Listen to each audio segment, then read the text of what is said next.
Listo, Paz, ya estamos listos entonces para poder dar inicio cuando tú quieras. Listo, algo no me deja poner en grande, pero aunque sea lo voy a dejar ahí ya. Listo. Bueno, el tema del que vamos a conversar hoy es Bitcoin como una innovación económica. Entonces, lo que voy a tratar de hacer el día de hoy es ir un poco uniendo estos dos conceptos y dándole un poco algo más práctico, ¿no es cierto? Algo más tangible a la innovación económica como tal. Em, Mentira, perdón. Espérame un ratito porque no me va a funcionar así.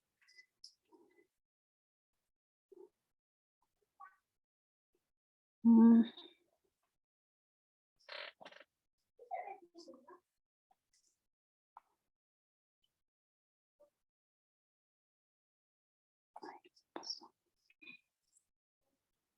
Ya. Entonces, el día de hoy les quiero compartir un poco sobre, primero, qué es Bitcoin, luego, cómo funciona un poco Bitcoin para comprender también en dónde están los puntos de mejora que puede tener Bitcoin, ¿no es cierto?, en comparación a otro dinero e incluso a otro dinero digital que, como vamos a ver un poquito más adelante, ya existía, no es nada nuevo. Lo nuevo son las tecnologías que incorpora Bitcoin. Después también vamos a hablar un poquito de por qué fue creado o cuál es la utilidad que como usuarios le hemos encontrado a Bitcoin en donde tiene mayor valor agregado. Herramientas de uso que pueden favorecer a intercambiar, almacenar Bitcoin, a invertir en Bitcoin y cuestiones por el estilo. Luego vamos a ver los beneficios de las criptomonedas en general, los riesgos igualmente de las criptomonedas y finalmente unos datos adicionales de cuál es el contexto del ecosistema en la actualidad. Pero antes de iniciar con Bitcoin como tal, quisiera hablarles un poquito sobre la innovación. Y aquí es importante comprender un poco qué implica innovar, ¿no? Em, Innovar no solo es tener ideas nuevas, no solo es, inventar algo o tener una buena idea, sino también implementarla. Entonces, aquí les he puesto un breve concepto de innovación, que es identificar soluciones y mejor desempeño o resultado de productos, servicios, procesos o mercados. Y como les digo, llevarlo esto a la práctica, demostrar que el resultado final es mejor que el anterior. ¿Y por qué productos y servicios podemos encontrarlo en la innovación habitual que nosotros nos enfrentamos, ¿no es cierto? Entonces, el ejemplo típico, por ejemplo, es cómo el iPhone llegó a ser una innovación que cambió muchas de las formas en las que nosotros interactuamos con los teléfonos. Pero también tenemos innovación dentro de procesos. ¿Qué significa esto? Que una empresa puede estar innovando en la forma en la que se produce ciertamente algo dentro de la empresa, incluso dentro de la comunicación organizacional. Bueno, innovación puede haber en todas las partes que forman tanto dentro de una empresa como dentro de una industria y de un mercado. Eso implementado y mostrado en resultados es a lo que nosotros podemos denominar y entender como innovación. Ahora, ¿qué es Bitcoin? Y aquí ustedes podemos ya ir tratando de implementar el concepto de innovación también para ir comprendiendo por dónde justamente Bitcoin nos ha permitido aprovechar y dar valor a esa innovación, ¿no es cierto? Bitcoin es una moneda electrónica encriptada y descentralizada que funciona entre pares. Ahí ya tenemos tres cosas importantes. Primero, una moneda electrónica. Como les mencionaba hace un momento, no es la primera. Y ahí justamente podemos ver, de hecho, el 99,96% del dólar estadounidense ya es digital. Lo demás es efectivo. Y sin embargo, ¿qué es lo que le diferencia? Pues estos otros conceptos que les estoy poniendo al lado, encriptada y descentralizada. ¿Qué implica descentralizada? Que no tiene una autoridad central que esté gobernando qué es lo que sucede con Bitcoin. Y encriptada, que además permite mayor seguridad, tiene un proceso de algorítmico detrás detrás del funcionamiento de la criptomoneda, del Bitcoin, y esto es lo que va permitiendo que esta amalgama de conceptos y de tecnologías pues vaya formando una criptomoneda que llegó a ser funcional, funcional y que, bueno, ha tenido sus altas y bajas, pero que ha demostrado éxito durante estos más de 10 años de funcionamiento, ¿no? Está construida sobre una cadena de bloques o blockchain, que es la arquitectura que permite su funcionamiento. El blockchain es un protocolo que básicamente es como un internet, es un protocolo que funciona como un libro contable descentralizado. Y esto guarda la información en cada uno de los computadores que forman parte de esta red. Más adelante voy a explicar un poquito más sobre esto, pero básicamente con esto lo que nosotros podemos comprender es que, en diferencia de los bancos centrales que tienen una base de datos del Banco Central que está centralizado, porque el Banco Central es quien maneja esta base de datos y pone el registro de la información monetaria, pues aquí tenemos una cuestión que se va dividiendo por todos estos computadores o nodos que forman parte de la blockchain. Bitcoin fue concebida en 2008. La identidad de su creador, Satoshi Nakamoto, permanece desconocida. Entonces, no solo no tiene una autoridad que esté controlando Bitcoin, sino que ni siquiera se permite o se presta a un esquema un poco caudillo, ¿no? Lo podríamos decir, sino que es una cuestión que lo ha ido generando la comunidad, que se ha ido apersonando ciertas personas, y sí hay personas más famosas que otras que conocen más de otro y que se han ganado su nombre dentro del ecosistema Bitcoin, pero eso no implica que Bitcoin responda a un nombre, que Bitcoin responda a una entidad, y eso ya es una cuestión que cambia el paradigma de lo que nosotros conocíamos antes como parte del dinero. Es dinero privado, por lo que no tiene un ente de regulación, que es lo que ya hemos conversado un poquito. Y además, una cuestión como para contextualizar cuál es la situación actual, Bitcoin cuenta con alrededor de 100 millones de propietarios. En promedio, 400,000 usuarios utilizan Bitcoin por día. Y aquí les quiero contar también un poquito sobre cómo en estos 11 años de Bitcoin, esta tecnología y esta moneda electrónica se ha ido desarrollando. En 2008 apareció Bitcoin, ¿no es cierto? ¿Con qué? Con la publicación del white paper, que es el documento en donde explica tanto la parte teórica como el funcionamiento tecnológico, que fue publicado por Satoshi Nakamoto, que es el seudónimo de esta persona o grupo de personas, no sabemos, que estuvo detrás de la creación de Bitcoin. Luego, en 2009, Satoshi Nakamoto mina 50 Bitcoins para iniciar su funcionamiento. Estos 50 Bitcoins iniciales nunca van a poder ser transados dentro de la red. Esto es lo que permite, es como el bloque génesis que se denomina, y es lo que permite que la red, surja y pueda funcionar. Luego, también se realiza la primera transacción de Bitcoin ya entre dos personas, que es Satoshi Nakamoto y Hal Finney. Hal Finney es la primera persona que descargó adicional de Satoshi Nakamoto el software dentro de su equipo. ¿Qué significa? Que la blockchain de Bitcoin ya no tenía solo un nodo, sino que tenía dos nodos, y bueno, luego empezó a tener más nodos. Y esto que permite, como les mencionaba antes, ir guardando la información de las transacciones que se realizan dentro de cada uno de estos equipos, dentro del software de estas personas o de estas computadoras, porque ahora ya realmente no podemos hablar de equipos personales, sino son equipos mucho más más potentes en cuestión técnica por la potencia que ha logrado Bitcoin con tantos nodos que tiene y toda la cuestión. Entonces se utilizan equipos más fuertes que un computador.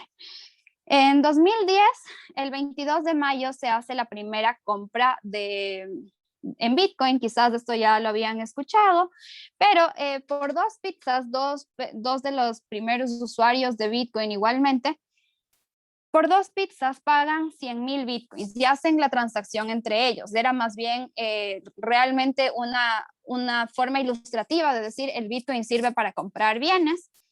Y bueno, ya se imaginarán el precio de esos dos pizzas en la actualidad, ¿no?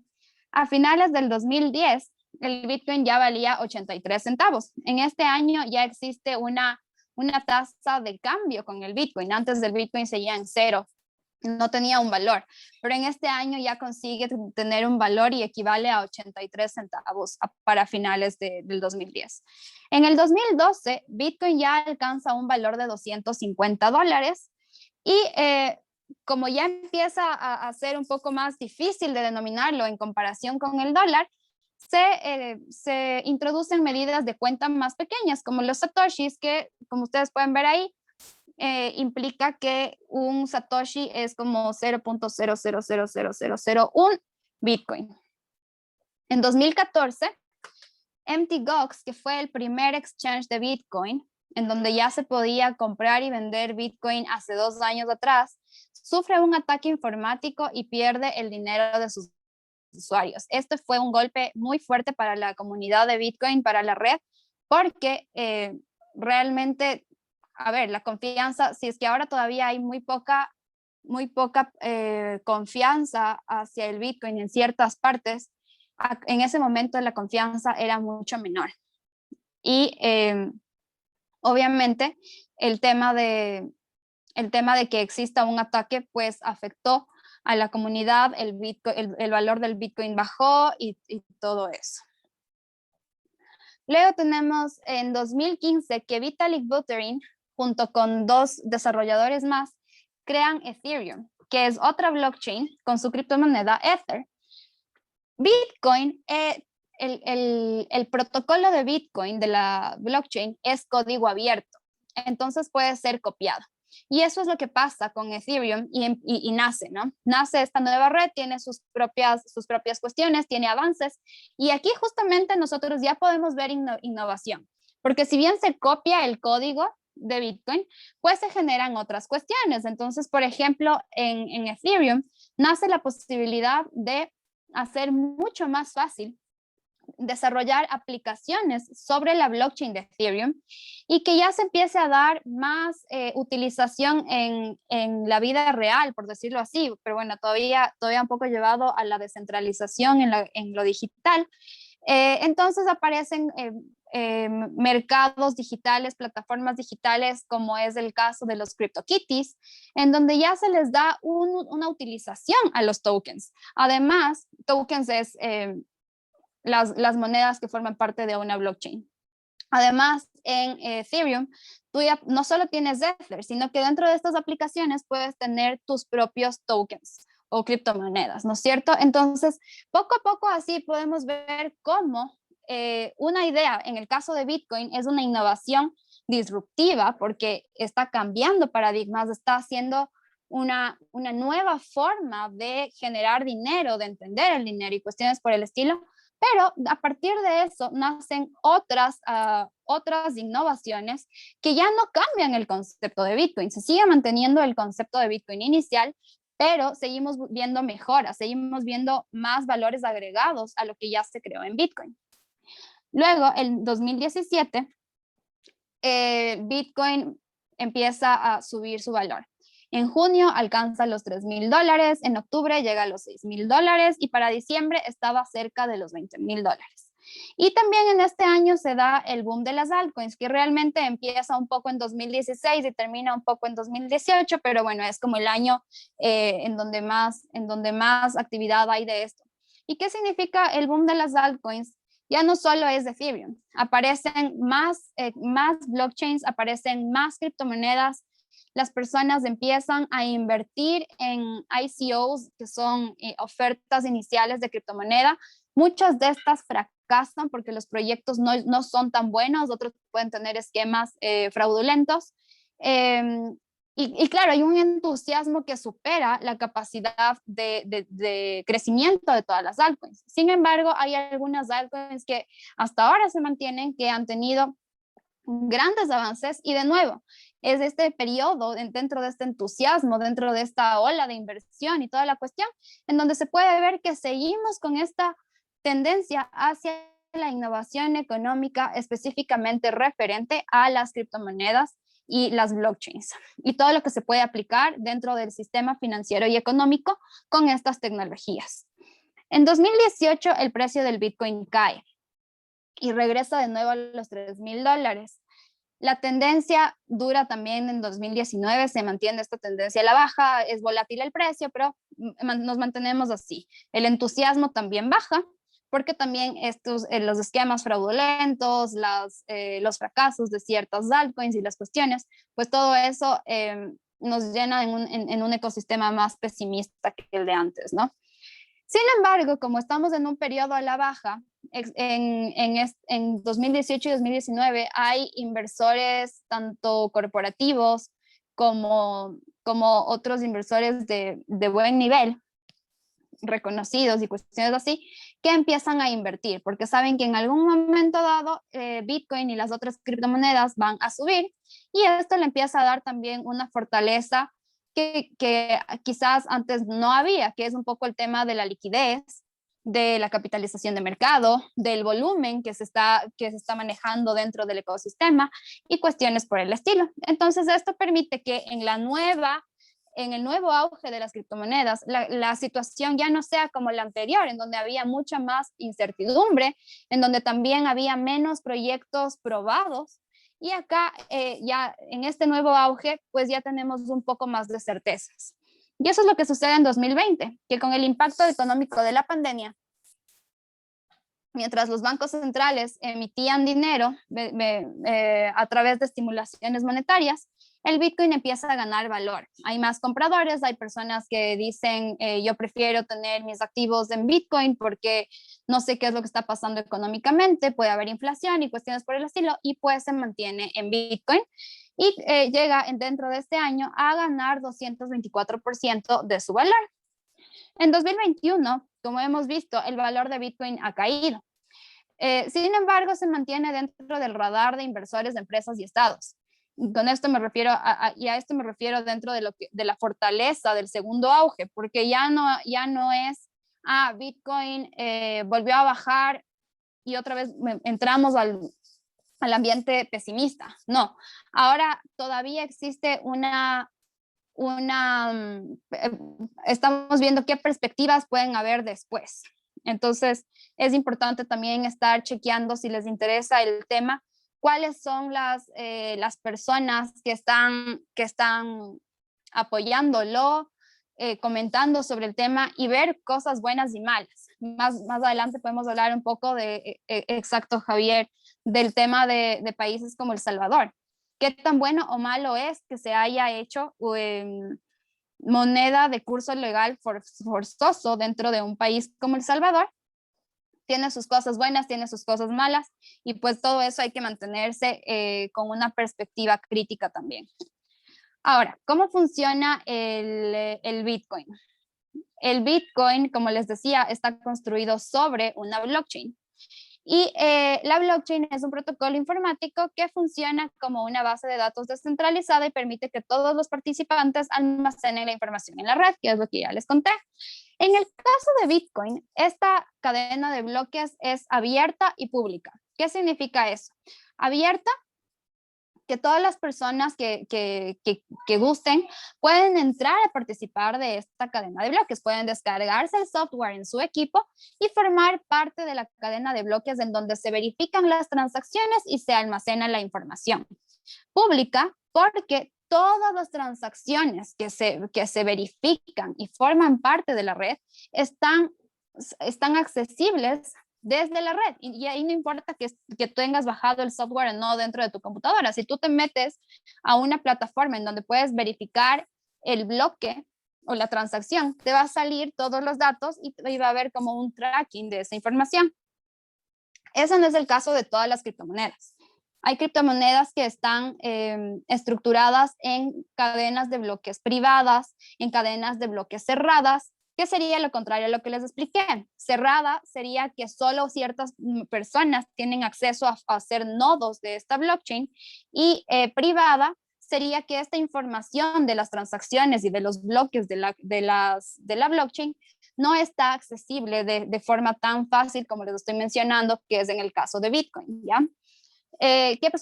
¿Cuáles son, por ejemplo, estos casos? Tenemos IBM, por ejemplo, utiliza un token para cuestiones internas de ellos. Entonces, nosotros no tenemos acceso a esa red. Esa red simplemente funciona dentro de IBM. Bueno, Ripple no está realmente en una cadena de bloques, que es la criptomoneda que utilizan los bancos. Muchos bancos ya forman parte de Ripple. Y esto permite transacciones interbancarias mucho más ágiles y baratas. Si bien no está en una blockchain como tal, es más hacia cerrada y privada que hacia abierta y pública. Y así hay varios ejemplos. Como les mencionaba, nodos es la palabra con la que nosotros denominamos a las personas que tienen descargado el software y pueden interactuar activamente dentro de la red. Entendamos que el Bitcoin tiene tres actores activos, ¿no es cierto? El primero es el minero, que ya es un nodo. El segundo, ¿qué es el minero? El minero es el que tiene la capacidad de ir creando nuevos Bitcoins. Entonces, no solo verifica transacciones, no solo almacena datos, sino que está probando frecuentemente cálculos algorítmicos, que esto es del equipo, no es una persona, es un equipo, que va probando cálculos algorítmicos y respuestas hasta que uno coincide y es de la persona que crea un nuevo bloque en donde se empieza a almacenar información. Al almacenarse la información aquí y bueno, haber creado el bloque, esta persona recibe a cambio una recompensa, que es el Bitcoin nuevo que se va creando. Hay que tomar en cuenta que el Bitcoin tiene una emisión limitada de 21 millones y el momento en que llegue a eso ya no habrá más Bitcoins y se terminará también esta función de minería y de crear bloques, ¿no? Entonces ahí ya solamente queda el segundo actor, que es el nodo como tal, el que verifica transacciones y almacena datos. Y el tercer actor dentro de Bitcoin, pues somos los usuarios. Finalmente tenemos las transacciones. ¿Cómo funcionan las transacciones? Básicamente, como ya les comentaba, es una cuestión que necesitamos, esto se llama llave privada y llave pública. Son como direcciones, son un código medio largo en donde identifican a la dirección que va a enviar a la cuenta que va a enviar dinero a la otra cuenta y tenemos una dirección que envía y una dirección que recibe y al poner esto dentro de una billetera o dentro de un sistema que te permita enviar transacciones, la persona puede completar el envío del dinero. Para que se complete toda la transacción, más o menos tenemos que tener 15 minutos, que es el tiempo en el que se verifica también esta transacción por los nodos. Esto, por ejemplo, los 15 minutos es más rápido que el sistema SWIFT para transacciones internacionales que utilizan los bancos. Sin embargo, sigue siendo lento en comparación con el sistema que utiliza, por ejemplo, en donde una transacción internacional primero es mucho más ágil en el rato que nosotros pagamos con tarjeta de crédito y segundo, avanzan muchas más transacciones por minuto que lo que avanzarían en el caso de Bitcoin. Ahora, ¿cuáles son las utilidades que tiene Bitcoin? Y aquí entra también una parte importante del concepto de la innovación económica detrás de Bitcoin. Tomemos en cuenta que Bitcoin fue creado en el documento sale en 2008 y empieza a ser utilizado en 2009, que son justamente los años de la crisis global financiera, en donde se salvan a muchos bancos y corporaciones por ser muy grandes para quebrar, y al mismo tiempo se socava la confianza en las autoridades y en estas instituciones bancarias y financieras en el usuario en general, ¿no es cierto? Entonces hay un hambre del público en general de nuevas formas de hacer transacciones, de tener, de compartir con las finanzas, con los bancos, etcétera. Y ahí hay oportunidades para algunas cosas. Por ejemplo, para fintech también hay una oportunidad para las fintech que no están relacionadas a las criptomonedas.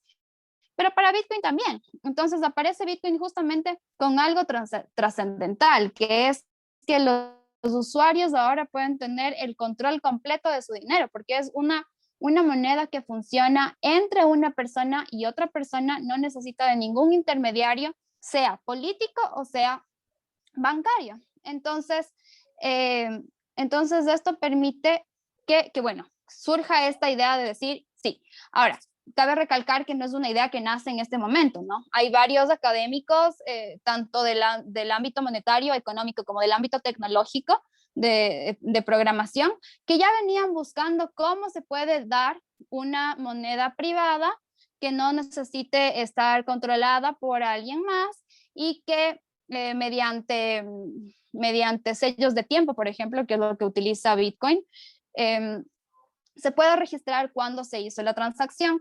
Entonces, esto es un proceso de investigación y de prueba y error que ya venía de muchos años atrás. ¿Cuáles son los problemas existentes que va solucionando Bitcoin? Por un lado, la privacidad. Al tener un dinero privado no tienes censura y tienes mucho más control de cuál es la información, los datos personales a los que está accediendo otra persona. Por ejemplo, el caso de lo que les mencionaba, la dirección para enviar transacciones es un código, no están poniendo el nombre de la persona, la cédula de la persona y el número de identificación, el número de cuenta, nada, es solamente una dirección y se la puede utilizar siempre o puedan cambiarla dependiendo de cuánta seguridad quieren tener con eso. Después tenemos el problema del doble gasto y este es un problema del dinero electrónico per se. ¿Por qué? Porque antes pasaba que como les mencionaba, las pruebas anteriores y también un poco en los sistemas digitales que se utiliza para el dinero fiat, puede darse el caso de que existe un doble gasto de la misma cantidad de dinero. Si en tu cuenta tienes $100, realizas un pago de 50 y luego realizas un pago de 60 dentro de un plazo de 10 minutos, por ejemplo, puede darse el caso de que esos $10 se vuelven a gastar, pero a la final ya no tenías de esos $10. Entonces, la idea de Bitcoin es que el rato que tú ya emites una transacción, ya no se puede volver a utilizar este dinero y no necesitas de un control central o de una persona que esté verificando que en tu cuenta ya no tienes $100. Sino que ya solamente el sistema inmediatamente verifica eso y queda comprobado de que no tienes el dinero para hacer la segunda transacción. Y bueno, el caso de la inflación. Al retirar la potestad de la política monetaria dentro de los gobiernos y de los bancos centrales, y además, al ser el caso de Bitcoin, una red de nodos muy amplia, a la que no le puedes cambiar la política monetaria de un momento a otro y que se mantiene con este límite de 21 millones de emisión y con una creación de bitcoins hasta llegar a estos 21 millones que se va reduciendo con el tiempo, pues garantiza que estamos más bien ante un esquema deflacionario y no inflacionario. Entonces, no perdemos el valor del dinero frente a los bienes con el tiempo. Y es lo que hemos visto hasta el momento, ¿no? A pesar de la volatilidad todavía de las criptomonedas. Y bueno, finalmente esto que les mencionaba. Bitcoin tiene mucha inmutabilidad. ¿Qué significa inmutabilidad? Es justamente esta propiedad de que no se puede manipular o borrar las transacciones que ya se dieron en el pasado. La única forma en la que se puede alterar la información que está dentro de la cadena de bloques de Bitcoin es que más del 50% de nodos llegue a un consenso de que tiene que borrarse una cadena de bloques. Eso es muy complicado que se logre, porque los nodos están distribuidos por todo el mundo, son muchísimos y afectaría además estamos hablando de que cada vez que se va creando dinero, hay una recompensa para los mineros y cuestiones por el estilo. Entonces, borrar la información afectaría económicamente. Aquí hay una cuestión de teoría de juegos aplicado a los incentivos económicos para que los mineros tengan una buena actitud hacia los consensos y la forma en que actúan dentro de la cadena y no caigan en cuestiones que sean peligrosas para ellos mismos.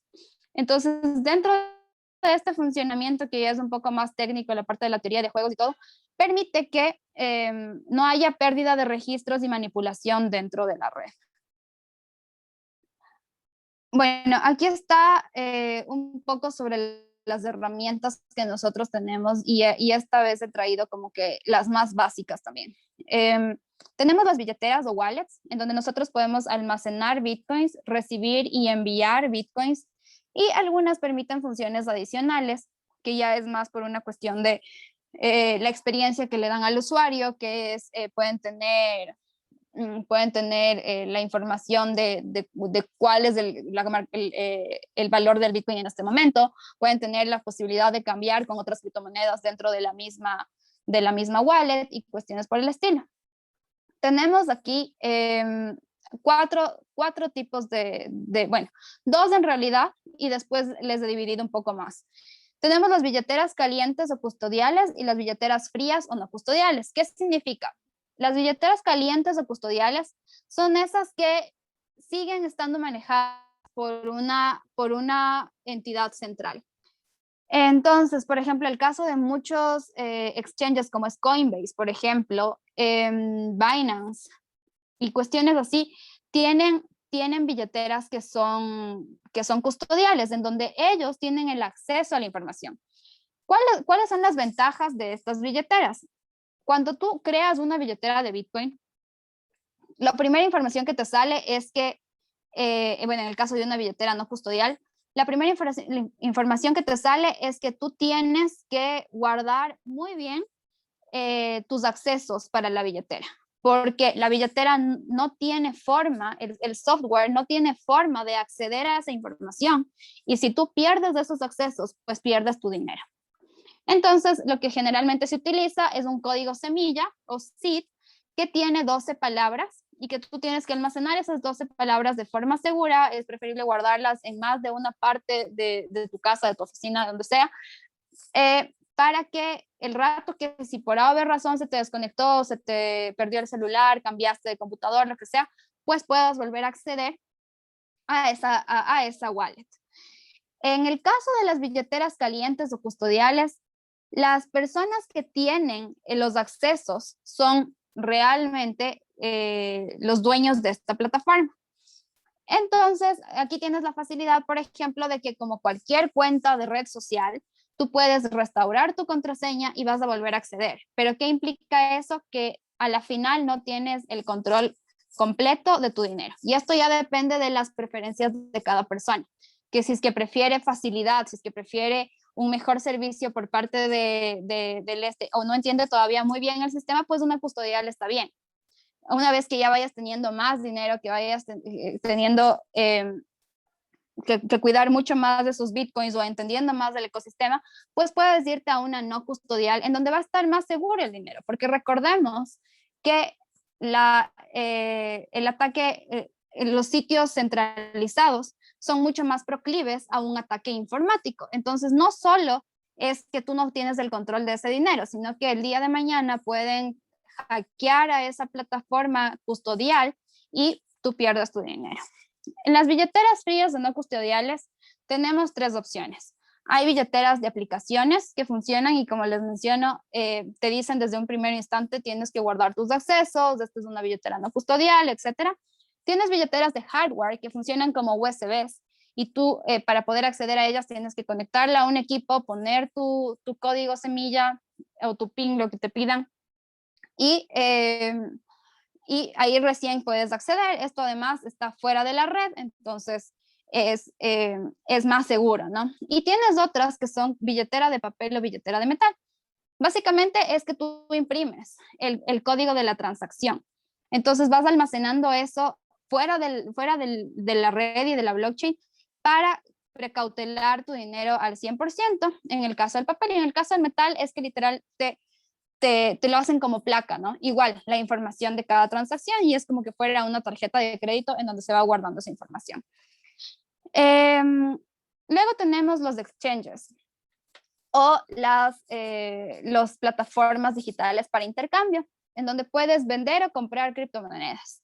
Aquí igualmente tienes algunos tipos de exchanges. Tienes los exchanges en donde puedes intercambiar criptomonedas con criptomonedas y otros en donde puedes intercambiar criptomonedas con monedas, con dinero fiduciario. Y aquí dependerá de cuáles son las criptomonedas que acepta el exchange y también cuáles son las monedas estatales que acepta el exchange. Para esto hay también exchanges centralizados que un poco ya podemos aplicar lo mismo que les he contado sobre las billeteras, y exchanges descentralizados que funcionan solamente sobre una blockchain. Entonces esto funciona con contratos inteligentes, que básicamente es un código que se puede construir dentro de las cadenas de bloques. Y también tenemos exchanges de persona a persona. Estos, ¿qué es lo que se permite aquí? Realmente la plataforma tiene información de alguien que está dispuesto a vender, por decir algo, 3 bitcoins en Quito, en Nueva York, en Santiago, en Caracas, ¿no? Y ustedes, la persona que quiere comprar, va viendo y dice, ah, sí, yo estoy en Quito, quiero comprar un Bitcoin. Entonces contacto a esta persona dentro de la plataforma. Generalmente tienen sistemas de reputación para saber que son confiables o no. Y de esa forma, realmente las transacciones se dan fuera del sistema, ¿no? Y finalmente tenemos otras aplicaciones que ya son plataformas o proyectos que se han ido desarrollando para ofrecer servicios adicionales, como inversión, como crédito. Por ejemplo, hay un proyecto que vi que estaba saliendo en el caso de Bitcoin, que era, si tú tenías algo en Bitcoin y obviamente para mantener ese valor en Bitcoin, tú podías mandar este dinero a esta plataforma y ellos te daban como un crédito en el precio de ese momento de Bitcoin, te daban como un crédito en dólares. Al final del día, tú tenías que pagar una comisión, pero no perdías tu Bitcoin, sino que recibías ese dinero en dólares, pasaba el tiempo, tú pagabas tu comisión y después recibías de nuevo tu Bitcoin que estaba solamente reservado, y obviamente la plataforma, este servicio lo utilizaba para generar más ganancias durante el tiempo que lo tenían ellos. Entonces, esos son también otro tipo de innovaciones económicas que se van dando. ¿Por qué? Porque resulta que, como estamos viendo, todavía es un problema la volatilidad del precio del Bitcoin, pero esta es una solución que ya te está dando un valor agregado a lo que te puede dar Bitcoin por sí solo. También tenemos el caso de respaldo de activos, en donde se pueden utilizar Bitcoin o preferiblemente otras criptomonedas que son más amigables para esto, para representar activos dentro de la vida real. Entonces, con esto se han empezado a dar desarrollos y están algunos en proyectos pilotos de mercados inmobiliarios y cuestiones por el estilo, en donde ya se lo está empezando a aplicar. Después tenemos, perdón, ya. Bueno, ahora podemos hablar un poco de los beneficios que nos trae Bitcoin y otras criptomonedas. Como habíamos mencionado, no hay intermediarios. El que no haya intermediarios, además de que hace que el control esté dentro de nosotros, eso puede tener su lado bueno y su lado malo, como ya habíamos hablado. El lado bueno es que tenemos mucho más poder del dinero. El lado malo es que tenemos que ser más responsables con el manejo de nuestro dinero y de nuestras aplicaciones y de todo lo que involucre. También el que no hay intermediarios reduce costo y reduce tiempos. La confianza está en la red y no en las personas. Antes, por ejemplo, en el caso del sistema SWIFT, podemos ver, es un sistema en el que se va realizando la transacción entre una red de varios bancos internacionales hasta que llega del banco de origen al banco de destino. En cada banco existe una comisión que se va cobrando y por eso es que es largo y costoso. El rato que nosotros enviamos Bitcoin de cualquier país a cualquier otro país, pues solo hay una fee de transacción, no hay más, y el tiempo es de 15 minutos como máximo. La transparencia es otro beneficio. Como ya habíamos hablado antes, la cadena de bloques de Bitcoin es pública y se puede ver qué es lo que ha sucedido dentro de esta cadena de bloques. Si es que los usuarios quieren más privacidad, hay métodos para lograr más privacidad dentro de las transacciones, pero al fin y al cabo llegan a ser rastreables. ¿Y qué significa la capacidad de rastreabilidad? Que Bitcoin nos puede ayudar a enfrentar la corrupción y el lavado de activos. Al contrario de lo que se dice, el dólar, por ejemplo, sigue siendo la primera divisa con la que se realizan la mayor cantidad de transacciones de lavado de activos. Bitcoin sí ha sido parte de, pero como hemos visto y como el reciente caso del FBI lo menciona, es una cuestión que puede ser investigable, puede ser rastreable. Existen otras criptomonedas que son un poco más privadas, como es el caso de Monero, en el caso de que las personas busquen un poco más de privacidad, no quieran ser censurados y cosas por el estilo, hay. Y eso también se le puede considerar innovación económica, porque en el mercado no estamos para catalogar las cosas por lo que es bueno y lo que es malo. En el mercado estamos para catalogar las cosas por las necesidades que estamos solucionando. Y si es que existe un mercado que busca mayor privacidad, no necesariamente por tener fines malos, sino porque valoran más sus datos personales o porque están pasando por una cuestión en la que necesitan tener mayor privacidad, pues existen también soluciones de innovación económica para favorecer esas necesidades.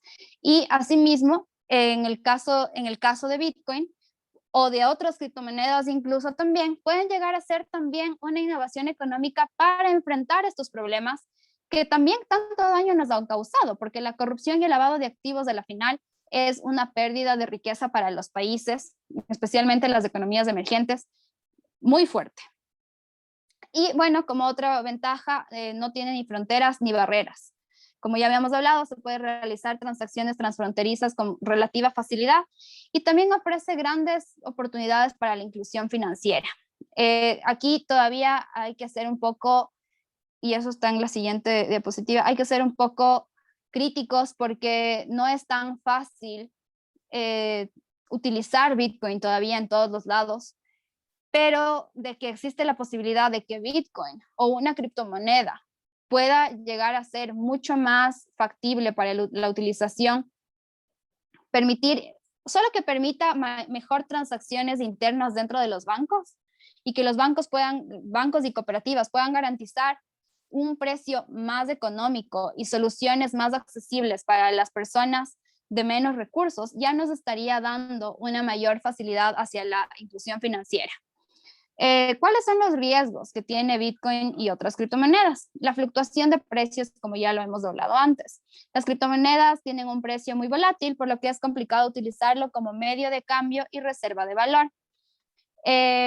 Aquí también existe una innovación económica nueva que puede estar solucionando esto, que son las stablecoins. Y tenemos monedas, ¿qué es eso? Una criptomoneda que mantiene su precio estable y utilizan ciertos mecanismos. Algunos mecanismos son centralizados, como en el caso de Tether, tienen una reserva que está formada de varios activos y por eso se mantiene el valor de esta criptomoneda. Y otras son descentralizadas, como es el caso de DAI, por ejemplo, que funciona con un contrato inteligente dentro de Ethereum, y el contrato inteligente es el que permite que no se salga del margen de valor que tiene que mantener. Esto también estamos viendo que puede ser una buena solución a este caso de volatilidad y podamos usar mucho más a las criptomonedas, como una forma de transacción y de guardar valor. Cuando las criptomonedas estén a la baja, por ejemplo, podemos pasarlas a monedas estables y mantener lo que hemos generado durante los periodos de ganancia de valor de las criptomonedas. Otro problema es la adopción. Queramos o no, el número de adopción todavía es bajo en comparación a la población mundial. Y por eso también se da la fluctuación. Hay falta de liquidez y generalmente se utiliza el Bitcoin como un instrumento de especulación que lo vuelve mucho más fluctuante, mucho más volátil, etc. ¿Y cuál es la solución para esto? Darles aplicaciones de la vida real a las criptomonedas, que es algo que ya se lo ha empezado a hacer en ciertas criptomonedas. Y esto a la final le va dando una razón de ser, un respaldo detrás de esas criptomonedas. Y eso también forma parte de las innovaciones que se están dando dentro del ecosistema. Y como les mencionaba, el first and last mile problems, que son esto de que todavía es complicado comprar bitcoins en primera instancia. ¿Cómo compras bitcoins? A veces no es tan fácil. En el caso de Ecuador, por ejemplo, nosotros no podemos comprar Bitcoin desde las cuentas de los bancos. Y asimismo, ¿qué hacer con ellos? No puedes ir tú a la tienda de la esquina y decir, quiero comprar 12 panes y lo voy a pagar con Bitcoins. Pues todavía no hay esa facilidad. Y obviamente, mientras no haya esa facilidad, también va a ser muy complicado que las personas conozcan la verdadera utilización de Bitcoin, se familiaricen con esto y toda la cuestión. Más allá del círculo de las personas que están interesadas en los avances económicos, en los avances tecnológicos y que quieran, no sé, buscar otras formas de ahorro, etc. Entonces, en nuestros países, realmente estos problemas de fluctuación, adopción y de usabilidad de las criptomonedas es muy crítico para saber qué es lo que puede pasar en los próximos años con las criptomonedas. Y esta es más como una reflexión sobre justamente la parte de Bitcoin como una innovación económica. Bitcoin es un protocolo de código abierto, que es lo que ya hemos hablado. Puede ser copiado y puede ser mejorado. Las innovaciones buscan mejores técnicas y optimizar la experiencia del usuario. Esperamos que esta sea la perspectiva que guíe lo que va a suceder, el desarrollo de Bitcoin en las criptomonedas a lo largo del tiempo. Y es lo que hemos estado viendo durante estos 10 años. Esta ha sido la tendencia. Ahora vemos que también hay más regulaciones favorables hacia las criptomonedas, con esto de que se ha vuelto una reserva de valor para muchos inversores corporativos, también ha ganado su espacio. Y aquí, bueno, también surge el tema de gobiernos están regresando a ver la criptomonedas. Y más allá de lo bueno o malo que pueda hacer El Salvador, yo creo que es más malo que bueno, sí va a haber una tendencia también de ciertos gobiernos a decir, podemos legalizar Bitcoin. Ojalá que no lo hagan como forzoso, como es en el caso de El Salvador, pero en este caso también vemos una nueva perspectiva de qué es lo que puede pasar, ¿no? Finalmente, quiero terminar con los datos que les había ofrecido sobre el contexto actual de las criptomonedas.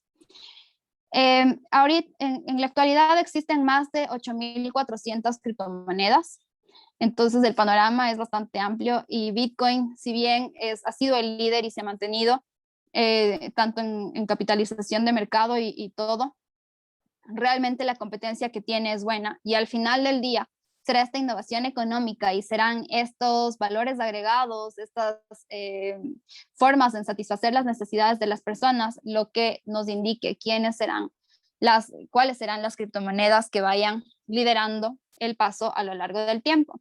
En abril del 2021, la capitalización de mercado de las criptomonedas superó $2 billones, que es la capitalización de mercado de Apple. Tenemos algunos grandes firmas tecnológicas, como es el caso de PayPal, Visa y Facebook, que han entrado al ecosistema. Algunos sus acciones son pueden ser más favorables que otros. Tesla también, por ejemplo. Turquía, Brasil, Colombia, Argentina y Sudáfrica son los países más activos en el criptomundo actualmente. Esto lo he sacado de una investigación. Entonces pueden haber otras investigaciones que tengan países parecidos o cuestiones así, pero realmente ha sido algo que yo he visto que se ha ido repitiendo a lo largo de los años y del tiempo, de la tendencia de estos 5 países. De ahí tenemos el desarrollo de las stablecoins y las finanzas descentralizadas. Tiene potencial para mayor innovación financiera y económica. Un poco ya les hablé de qué son las stablecoins, y las finanzas descentralizadas son plataformas, servicios y productos financieros que igual se están construyendo sobre las cadenas de bloques mediante contratos inteligentes, que como les mencionaba es básicamente código, acciones automáticamente. Entonces, esto que está pasando ahorita con DeFi, por ejemplo, es bastante interesante porque instituciones financieras de inversión y bancarias están prestando atención a DeFi. Más allá de Bitcoin, obviamente Bitcoin puede llegar a ser, y otras criptomonedas pueden llegar a ser una competencia, pueden llegar a ser un poco inseguras para los bancos porque los bancos necesitan tener todos estos esquemas de conoce tu cliente, antilavado de activos, antiterrorismo, pero DeFi puede incluso garantizar estos esquemas y estas políticas de conoce tu consumidor de forma mucho más económica, reduciendo costos de una manera impresionante con los sistemas actuales. Entonces, lo que puede estar pasando con estas dos tecnologías nos puede estar llevando a tener un panorama que, si bien ya estamos, después de 10 años de la creación de Bitcoin, vemos que estamos en un panorama totalmente distinto al de 10 años atrás. Bueno, en los próximos 10 años podemos tener unos resultados de estas innovaciones económicas que pueden ser muy favorables, tanto para actores tradicionales como actores nuevos, y también para las personas que han entrado dentro de esta nueva comunidad de las criptomonedas. Bueno, eso es lo que tenía preparado para hoy, y quisiera abrir el campo a preguntas que vi que sí hay algunas. Bueno, buenos días, estimada Paz, un gusto tenerte aquí con nosotros. Voy a iniciar las preguntas para agilizar de una vez. Y bueno, te voy a decir 2 preguntas por sesión para que puedas anotarla y así mucho más rápido. La primera pregunta la hace Carlos Lascano y dice: ¿qué influencias crees que tenga a futuro la posición del gobierno de El Salvador con respecto a adoptar el Bitcoin como moneda de curso legal en el país? ¿Le da poder esto al Estado para perseguir a quien tienen sus ahorros en criptos, partiendo de que crearon un monedero virtual y no hicieron uso de otros que tienen, por ejemplo, en la web? Y Javier Eduardo Pérez nos pregunta, ¿qué países como El Salvador, bueno, qué países aparte de El Salvador tienen este tipo de moneda o las aceptan? Y si no va en contra de los propósitos los cuales fueron creados. Adelante, Paz. Muchas gracias, Anderson. A ver, la ley que sale de Bitcoin en El Salvador, como les mencionaba, lo que hace es que le vuelve a Bitcoin una moneda de curso legal forzosa. En El Salvador existía una apertura a utilizar cualquier divisa, y existe, ¿no? La apertura de utilizar cualquier divisa, y se ha dado una dolarización de facto. En el caso de Ecuador, por ejemplo, nosotros tenemos reconocido al dólar como moneda de curso legal forzoso, pero en el caso de El Salvador, la dolarización ha sido una cuestión básicamente voluntaria de los ciudadanos, porque han visto que esa divisa adicional a la suya, pues permite almacenar riqueza, no pierde el valor con el tiempo, y le da cierta seguridad al tema de la política monetaria. Entonces, realmente las implicaciones de pasar de esta apertura, en donde ya muchas personas en El Salvador podían utilizar Bitcoin y otras criptomonedas sin ningún problema, a pasar a un esquema en donde ahora se obliga a que si una persona, que si un extranjero, por ejemplo, llega a El Salvador, quiere comprar en una tienda, quiere comprarle a la persona que está vendiendo en la esquina alguna comida, esta persona tiene que aceptar Bitcoin. Y eso realmente está coartando la libertad financiera o monetaria que ya tenían las personas en El Salvador. Entonces, partiendo de ahí, nosotros tenemos una cuestión que es negativa. Como bien mencionaban, además, la cuestión no queda ahí. Además, el gobierno va a crear esta aplicación de billetera para que las personas puedan, si bien no es obligatorio utilizar esta billetera, es esta billetera la que te va a permitir cambiar el Bitcoin a dólar o a la moneda que tú quieras de forma inmediata, que es algo que no se puede dar en la vida real actualmente dentro de las aplicaciones de Bitcoin. Y para cambiar de forma inmediata, el gobierno está creando un fideicomiso. El fideicomiso está respaldado en el valor de Bitcoin, que es volátil, o sea, ahí hay algunos problemas.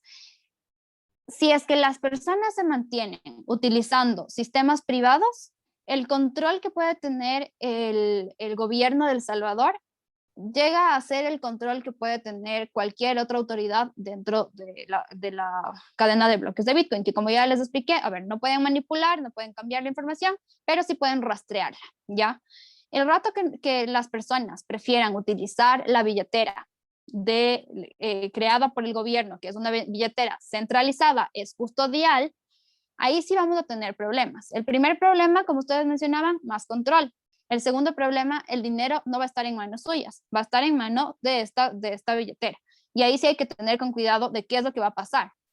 Porque puede estar creándose un sistema como es en el caso de China, no sé, en donde si tú te pasas del semáforo, si tú te pasas el paso cebra con el semáforo en rojo, te ven la cuestión facial y te cobran directo la multa. O sea, eso ya es un sistema mucho más avanzado, pero podemos llegar a eso, en donde como tienen el acceso a tu billetera, tienes algún problema tributario, tienes algún problema de deudas, que no necesariamente es porque no quieras pagar, sino que porque posiblemente no tienes la posibilidad de pagarlo en ese momento y te lo reduzcan, o cualquier dinero que ingrese te lo vayan quitando hasta cubrir esos temas. Eso por un lado. Por otro lado, si te está haciendo un enemigo público del gobierno, pueden congelar tu billetera. Lo mismo ya sucede en los bancos, ¿no? Pero se supone que el sistema, y aquí entramos a la segunda pregunta, se supone que el sistema del Bitcoin busca no ser censurado. Entonces, sí habría problemas si es que nosotros utilizamos este servicio del gobierno y la tendencia del gobierno a ser totalitario, como ya lo estamos viendo que tiene, avanza y empezamos a tener censura dentro de un sistema que no debería tener censura. ¿Y cuál es el problema? Por ejemplo, cuando tú tienes una billetera no custodial, tú puedes abrir en varias aplicaciones tu billetera, pero el rato que tienes una billetera custodial, esta billetera no te entregan no te entrega tu código semilla, no te entregan tus accesos, entonces tú ni siquiera puedes acceder a ese dinero por otra billetera. Entonces realmente lo que es súper importante ahorita es información y es educación y es que se demuestre cuáles son las buenas cuestiones y las cosas en contra que tiene la bitcoinización de El Salvador. Ahora, en el tema internacional, y con esto termino la respuesta, en el tema internacional las implicaciones pueden ser buenas y malas igualmente, depende mucho de las políticas de los estados. Como les digo, por ejemplo, alguien que ha festejado mucho la adopción, bueno, no mucho, pero ha festejado la adopción de Bitcoin en El Salvador, es Caitlin Long, que es quien fue consejera dentro de Wyoming para hacer todo este ambiente regulatorio favorable a las criptomonedas. Y ella dice, es bueno que tengamos esto porque nosotros por constitución no podemos reconocer a Bitcoin como moneda de curso legal en Wyoming, pero ya ahora la podemos tratar como una moneda internacional, como una moneda extranjera. Y esto puede no solo facultar que otros gobiernos que tengan la tendencia a querer legalizar Bitcoin lo hagan, sino también a que en tema de comercio internacional, el Bitcoin se vuelva una moneda tratado como una moneda extranjera y eso permita que el comercio internacional tenga mucha mayor eficiencia. Si es que existen más países que van adoptando, sería mejor este resultado, pero lo que sí sería favorable es que no lo hagan como moneda legal de curso forzoso, sino que sea una cuestión aceptada. Se lo puede poner como una de las monedas que se pueden utilizar en el sistema, que cuando las dos partes lo consientan, se puede transaccionar con estas monedas, qué sé yo. Existen formas, pero decir que tienes que aceptar Bitcoin si la otra persona te lo ofrece, pues es riesgoso también. Muchas gracias, Paz. Aquí voy uniendo dos preguntas en una. ¿Es posible que las autoridades municipales o provincianas usen o inviertan en bitcoins y eso se dirija al gasto público en lugar de sacarlo de las personas a través de la quizás minería u otras áreas del bitcoin? A ver, es posible. Ahí mucho va a depender de cuáles son las pautas legales que tienen las jurisdicciones. Sin embargo, sí es posible que se empiece a utilizar a ver, también es un riesgo, ¿no? Porque no sabemos nunca qué es lo que va a pasar.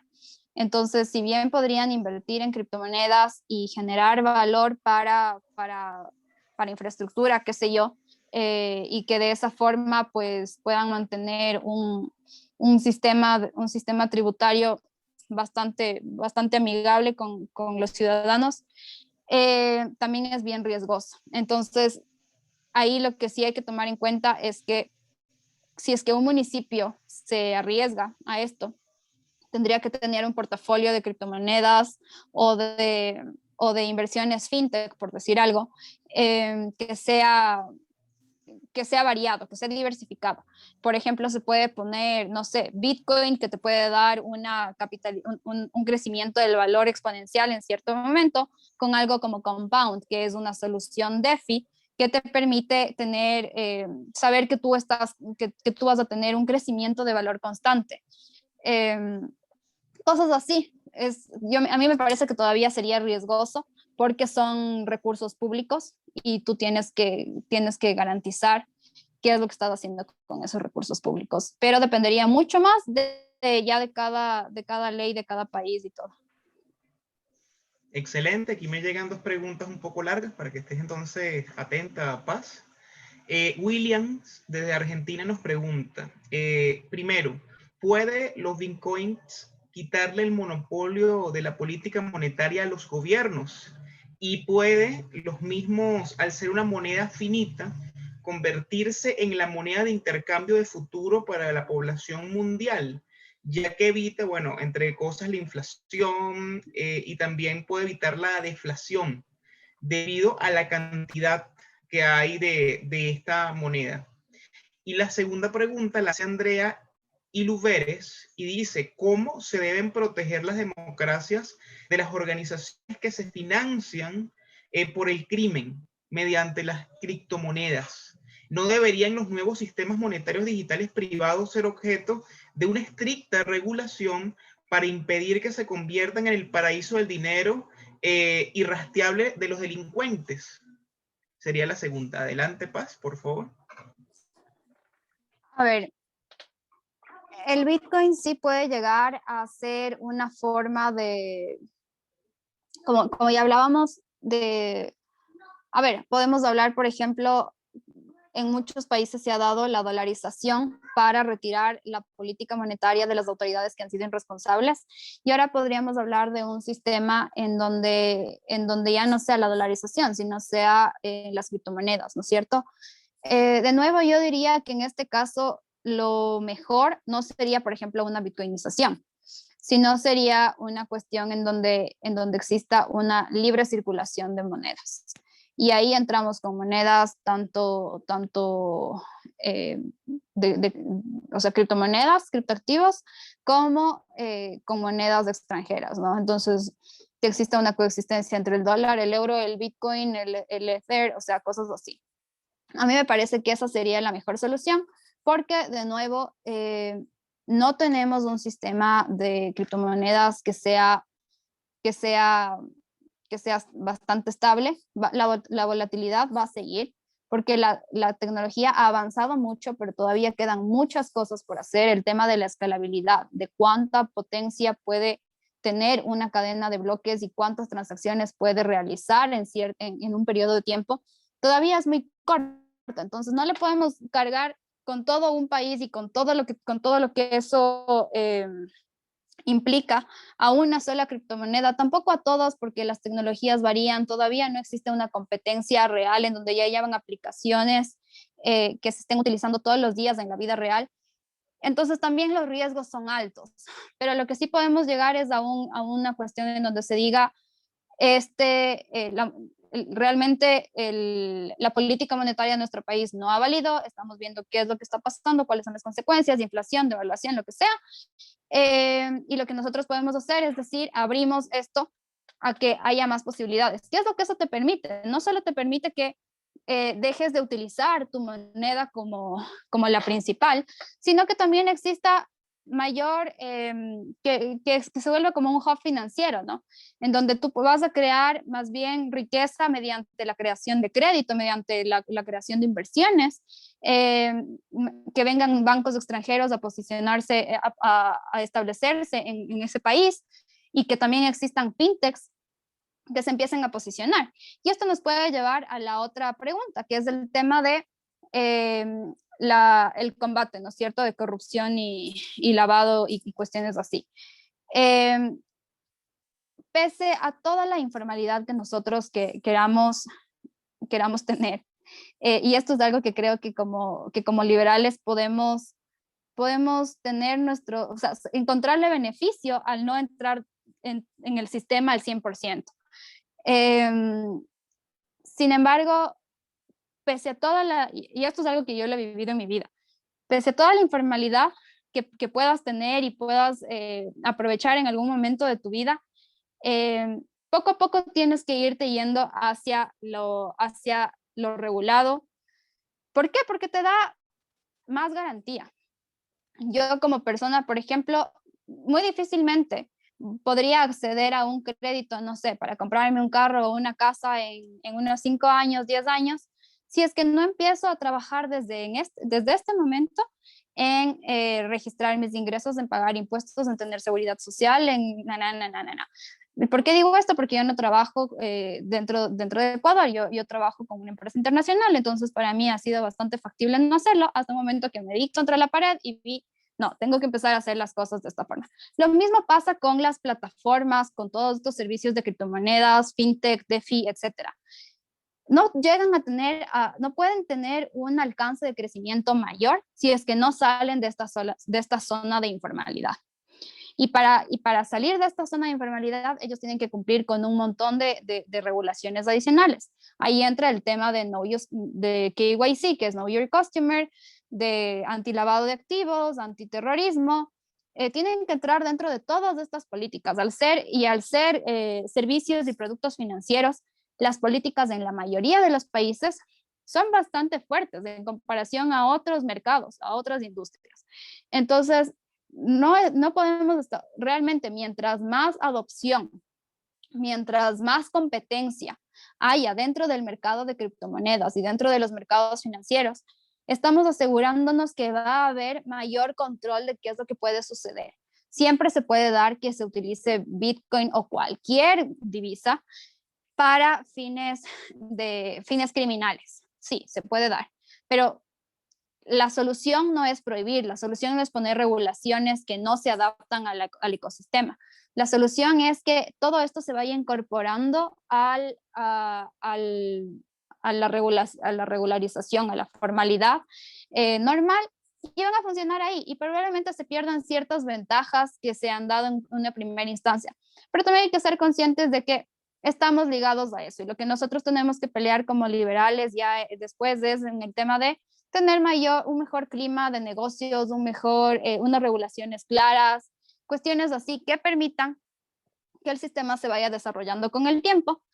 Y eso es parte también de la innovación económica. O sea, podemos empezar, y por eso, por ejemplo, las sandboxes regulatorias, en donde podemos empezar en algo que rompe paradigmas, ni siquiera tenemos las leyes para eso, pero en algún momento dado las vamos a tener y tenemos que funcionar dentro de estas reglas del juego si queremos no solo cumplir con el status quo, por decirlo así, con el sistema, sino también ganarnos la confianza de esos consumidores que nos van a nutrir y que nos van a hacer crecer.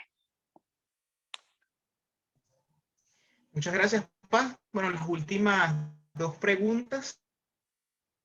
Una cosa más o menos larga, la primera es bien Darías, y la otra, Edgar nos comenta, ¿podría por favor explicar los riesgos que implica invertir en Bitcoin? Y argumenta, dado que la criptomoneda presenta características muy similares al esquema Ponzi, y esta pirámide, si bien la sustenta la confianza, tal confianza era afectada por la volatilidad de la criptomoneda. Y dice, es preocupante pensar que el solo hecho de que un millonario con solo tuitear efectos genere impacto en el valor del mismo. Pero bueno, no creo que el único tema sea Elon Musk.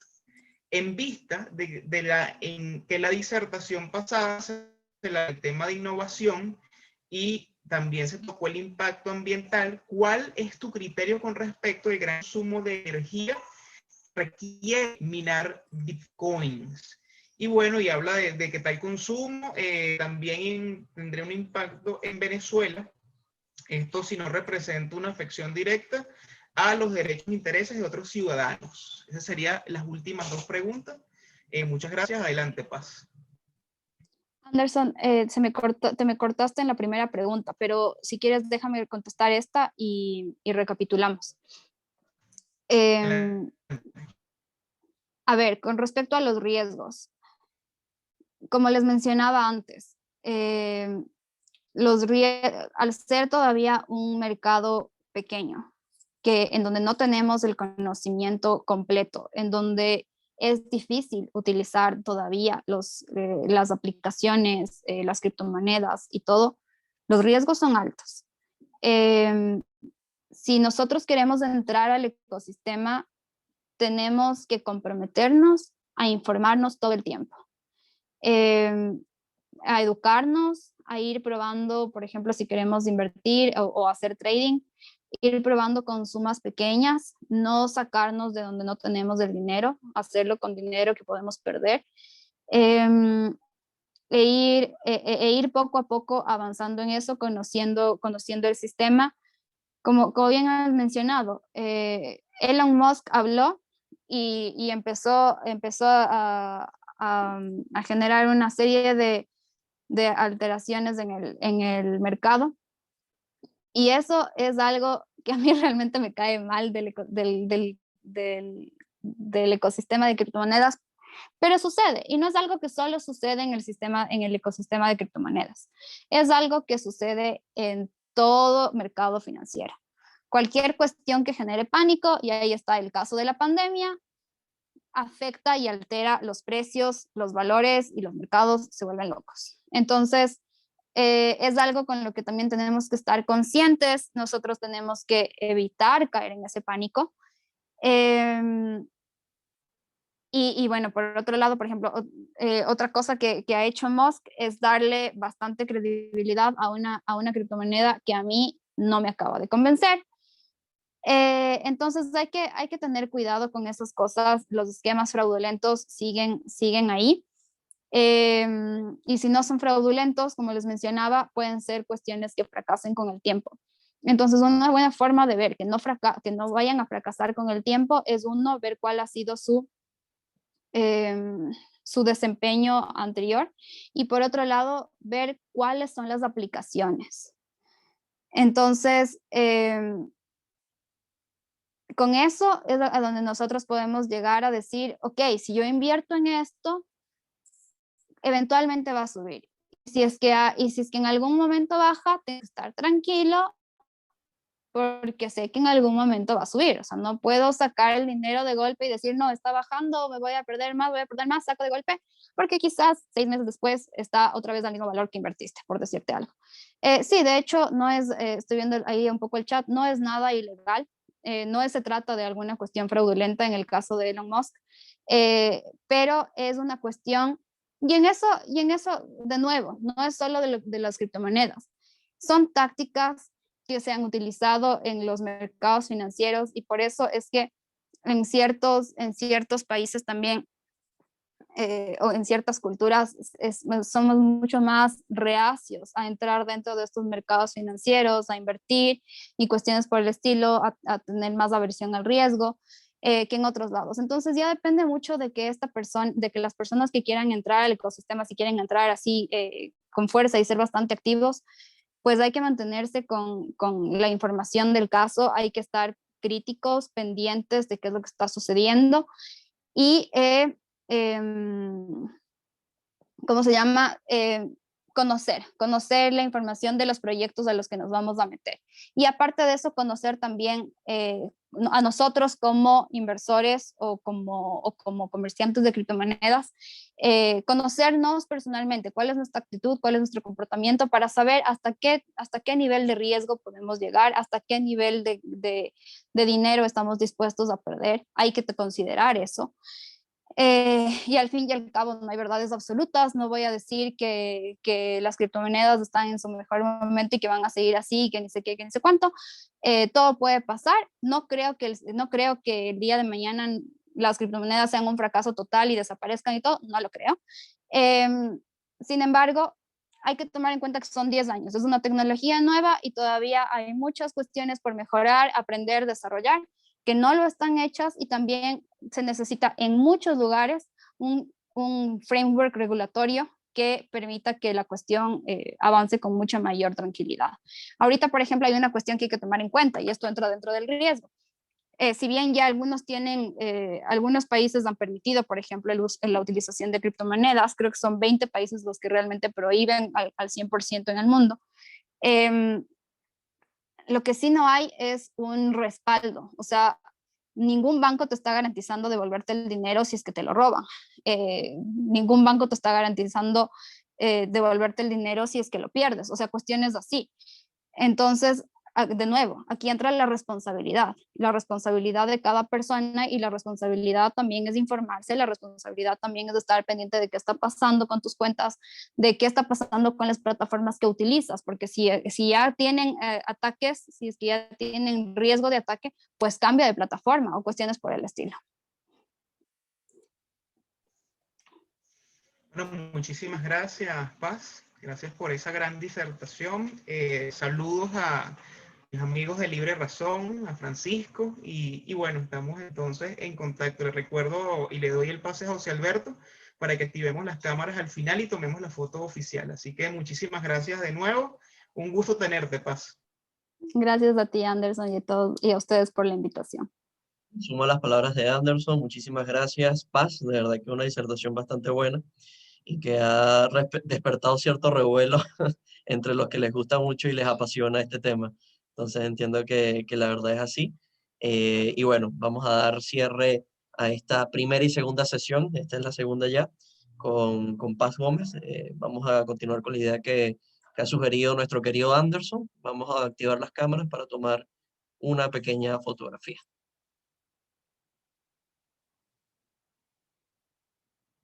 Muchas caras conocidas, muchas caras conocidas.